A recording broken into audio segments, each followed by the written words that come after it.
అంతకన్నా వస్తాయండి. ఎన్నికలు ఎన్ని రకాలు? అదేంటి ఎన్నికలు ఎన్ని రకాలు అంటే ఒక రకమే కదా అని మీరు అనుకోవచ్చు. లేదు, ఒక రకం కాదు. ఎన్నికలు చాలా రకాలు ఉంటాయి. అందులో సింపుల్గా చెప్పుకోవాలంటే ఎన్నికల్లో అక్రమాలు ఎన్ని రకాలు అనేది మనం చెప్పుకుంటే ఎన్నికలు ఎన్ని రకాలు అనేది మనకు అర్థమైపోద్ది. ఎన్నికలు జరుగుతున్నప్పుడు ప్రజలకి ఓటు స్లిప్పులు ఇస్తారు. ప్రజలు వెళ్ళి ఓట్లు వేస్తారు ప్రశాంతంగా. వాళ్ళకి నచ్చిన వాళ్ళకు వాళ్ళు ఓట్లు వేసుకుంటారు. తర్వాత ఓట్లు లెక్కించి అభ్యర్థుల్ని గెలిచిన వాళ్ళని చెప్తారు. అది సాధారణ ఎన్నికల ప్రక్రియ. రాజ్యాంగంలో అంబేద్కర్ గారు రాసిన ఎన్నికల ప్రక్రియ అదే, అక్కడితో ఆగిపోయింది. కానీ ఈ అధికార దాహం అనేది ఉంటుందే, అధికార మదం అనేది ఉంటుందే, అది మామూలుది కాదు. ఎన్నికలను ఏకపక్షంగా మార్చడానికి కొన్ని అడ్డదారులు తొక్కించింది. ఆ అడ్డదారులు 2019కు ముందు ఒకలా ఉన్నాయి, 2019 తర్వాత మరో పీక్స్కి వచ్చాయి. 2019కు ఉన్న అడ్డదారులు ఏంటంటే, ముందు ఉన్న అడ్డదారులు అంటే ఇవి ఎన్నికల్లో రెండో రకాలు. ఎన్నికలు ఉన్నప్పుడు ఓటర్లకు డబ్బులు పంపిణీ చేస్తారు. ఇదిగో పలానా చోడు 2000 ఇస్తే పలానోడు 2500 ఇస్తాడు. నాకు తెలిసి 1999 ఎన్నికల్లో అనుకుంటా, నాకు తెలిసినంత వరకు ఎవరో చెప్పారు, ఒక పెద్ద ఆయన, 1999కి ముందు ఓట్లకు డబ్బులు లేవు, మందు ఇచ్చేవాళ్ళు, సారా ప్యాకెట్లు, చీప్ లిక్కర్ లాంటివి 94 ఎన్నికల్లో, అంతకుముందు 89 ఎన్నికల్లో ఇచ్చేవాళ్ళు, కానీ డబ్బులు ఇవ్వలేదు. కానీ 99 ఎలక్షన్స్లో ఫస్ట్ టైం డబ్బులు ఇవ్వడం స్టార్ట్ చేశారు, 50 రూపాయలు 100 రూపాయలు ఎన్నికలకు అని ఎవరో నాకు ఒక పెద్ద ఆయన చెప్పారు. 85 ఇయర్స్ అబవ్, ప్రస్తుతం పొలిటీషియన్ అయ్యే ఆయన చెప్పారు. ఈ మధ్య ఈ వీడియో చేయడానికి ఒక 2-3 రోజుల ముందు మాట్లాడినప్పుడు చెప్పారు. పులివెందుల ఉప ఎన్నిక గురించి మాట్లాడుతున్న సందర్భంలో చెప్పారనమాట. ఇలా 50 రూపాయలు 100 రూపాయలు లెక్క ఇచ్చారంట. సో దాంతోపాటు బట్టలు పెట్టడం, చీరలు పెట్టడం లాంటివి కూడా చేశారంట. దాంతోపాటు దొంగ నోట్లు కూడా అక్కడక్కడ పంచేవాళ్ళంట. అంటే ఇవన్నీ చాలా జరిగాయి. అంటే ఇదేంటి, ఓట్లు కొనుగోళ్ళు. దీంతోపాటు కొన్ని ప్రాంతాలు, ఒక ఊరిలో 1000 ఓట్లు ఉంటే 1000 ఓట్లు కూడా స్మూకమ్లుగా ఒకరికే పడతాయనుకోండి, ఆ ఊరికి ఊరు బేరం ఆడేసేవాళ్ళు. అరే మీ ఊరంతా మాకే ఓట్లు వేయాలి, మీ ఊరికి ఏం కావాలి, ఇదిగో 10 లక్షలు ఇస్తా తీసుకోండి అని ఊరికి ఊరు బేరం ఆడేసి కూడా ఇచ్చేవాళ్ళు. ఇది ఎన్నికల్లో ఓట్లు కొనుగోలు. ఇది ఒక అక్రమం, ఇది తప్పు. ఓట్లు కొనుగోలులో కాకుండా దొంగ ఓట్లు వేయడం మరో కళ. దొంగ ఓట్లు వేయడం అనమాట. అంటే ఒకడి పేరు మీద ఒకడు వెళ్ళి ఓటు వేయడం, లేదా ఓటు వేసినోడే మళ్ళీ మళ్ళీ ఓటు వేయడం. సో ఒక్కడే 2-3 చోట్ల ఓటర్ ఐడి తీసుకోవడం, మభ్యపెట్టో మాయ చేసో, ఇది ఒక కళ.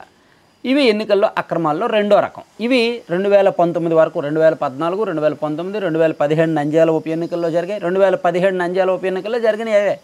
డబ్బులు పంపిణీ చేశారు, ప్లస్ దొంగ ఓట్లు అవి ఇవి వేశారు.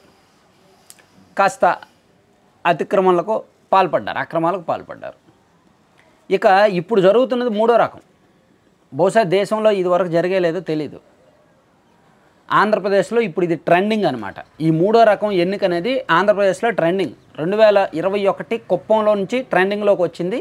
దాన్ని 2025 పులివెందుల్లో నిన్న జరిగిన పోలింగ్లో దాన్ని ఇంకాస్త ట్రెండింగ్ వైరల్ చేశారు. ఇదేంటంటే ఇది మూడో రకం. ఫస్ట్ ఏంటంటే బూతులు క్యాప్చర్ చేసేస్తారు.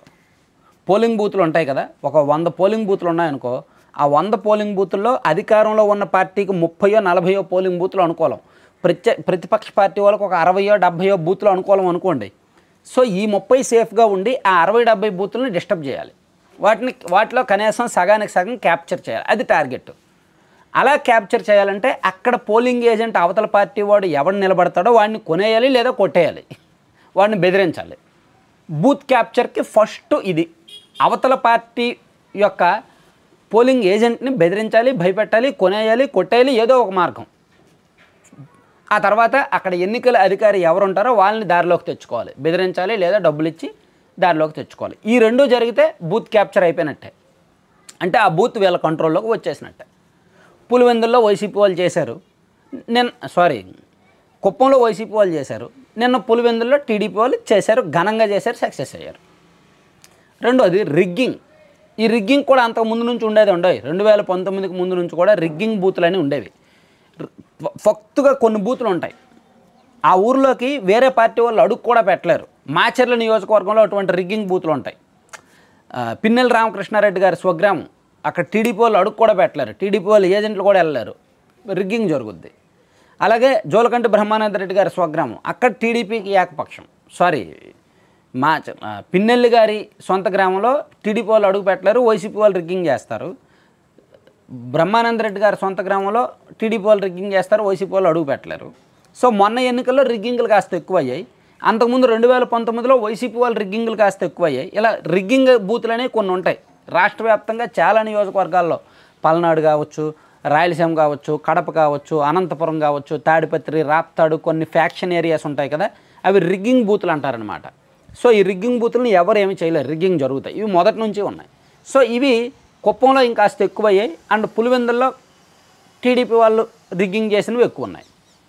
అలాగే దొంగ ఓట్లు, నాన్ లోకల్స్ని తీసుకొచ్చి ఓటు వేయించడం, ఇది కూడా 2021లో కుప్పంలోనే ప్రవేశపెట్టారు దీన్ని. పొంగనూరు వాళ్ళనో, పీలేరు వాళ్ళనో, మదనపల్లి వాళ్ళనో, రాయచోట వాళ్ళనో, కడప వాళ్ళనో తీసుకొచ్చి ఒక 5,000 మందినో 6,000 మందినో బస్సుల్లో తరలించి ఆ రోజు కుప్పం ఓట్లు వేయించారు కుప్పంలో. అలాగే తిరుపతి బై ఎలక్షన్స్లో కూడా, తిరుపతి ఎంపీ స్థానం బై ఎలక్షన్స్లో కూడా వేయించారు. సో సేమ్ ఇప్పుడు అదే విధానాన్ని వీళ్ళు కొనసాగించారు. పులివెందుల్లో టీడీపీ వాళ్ళు నాన్ లోకల్స్ వాళ్ళని తీసుకొచ్చి స్థానికుల మీద డామినేట్ చేసి ఓట్లు వేశారు. దొంగ ఓట్లు అంటారు దీన్ని. అలాగే డబ్బులు పంపిణీ, ఒకప్పుడు డబ్బులు పంపిణీ లిమిట్లో ఉండేది, ఇప్పుడు అన్లిమిట్. 5,000 కావాలా తీసుకో, 10,000 కావాలా తీసుకో.